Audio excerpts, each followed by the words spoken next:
And speaking of science, our next story explores ways virtual reality can help advance medicine. Kat Wise reports for our Breakthroughs series on the leading edge.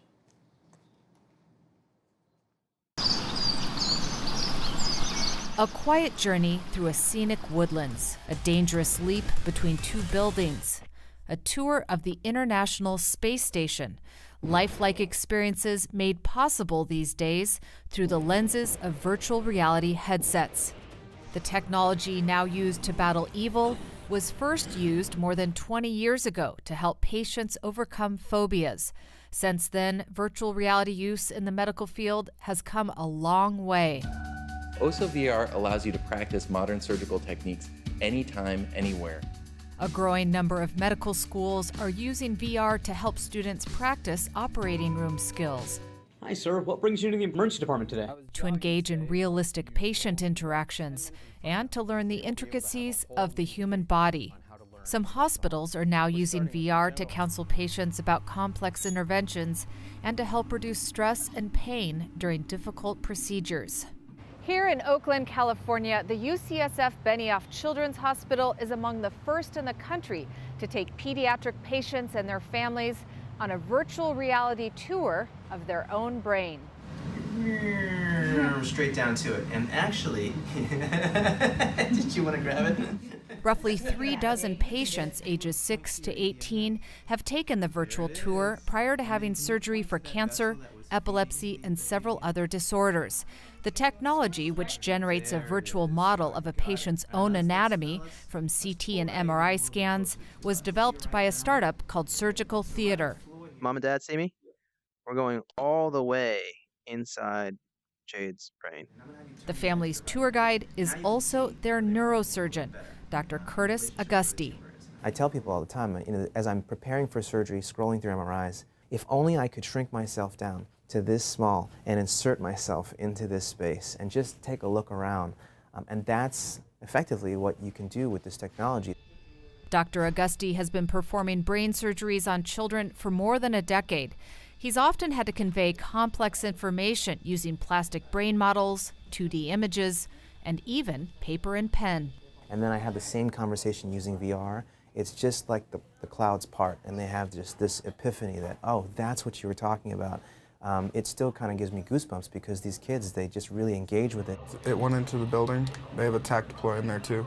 The virtual worlds of video games are a welcome distraction for Jake Levin, a 15-year-old from Reno, Nevada, who often has more serious matters on his mind. On the bed.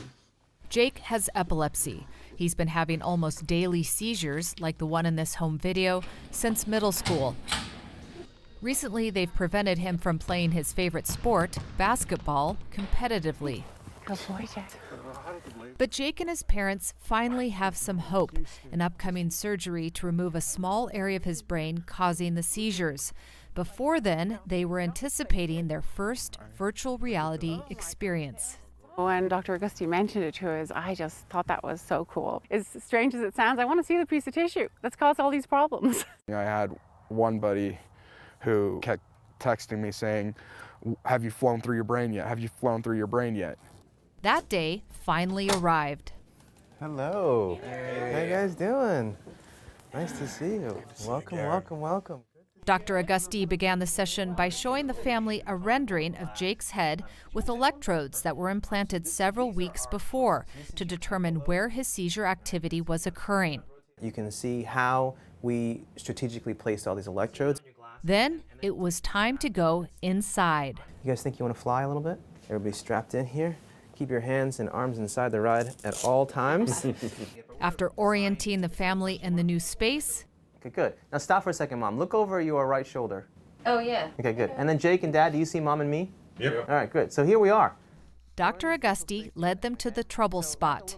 All these electrodes here, these turquoise little dots, quiet, quiet, quiet, quiet, until we get to here. Until we get to electrode number 3, and this is the source of your epilepsy. The red, orange, and yellow dots represent the electrical activity causing Jake's seizures. The good news here is that this is a very, very safe. It's actually the preferential place to be for brain surgery. While still exploring, I asked Mom and Dad what the experience was like. It provides a visceral experience compared to looking at 2D models. It's just incredible. It's just amazing. I mean, I was excited about it, but this was like 10 times better. As for Jake, It's so much cooler than the video game. I'm feeling much more confident than I thought I would. but virtual reality does have its skeptics. Right now, virtual reality has a lot of hype behind it.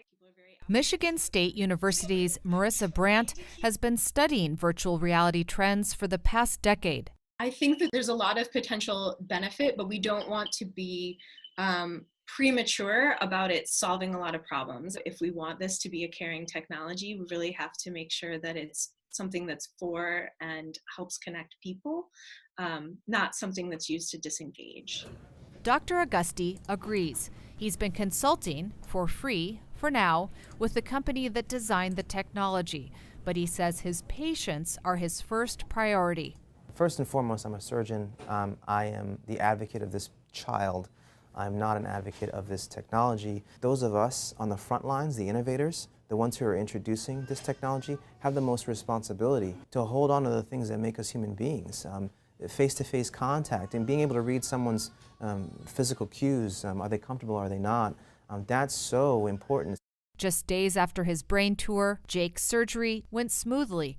He's recovering now and hoping to be seizure-free and back on the basketball court by next season. For the PBS NewsHour, I'm Kat Wise in Oakland, California. And Jake, we wish you well.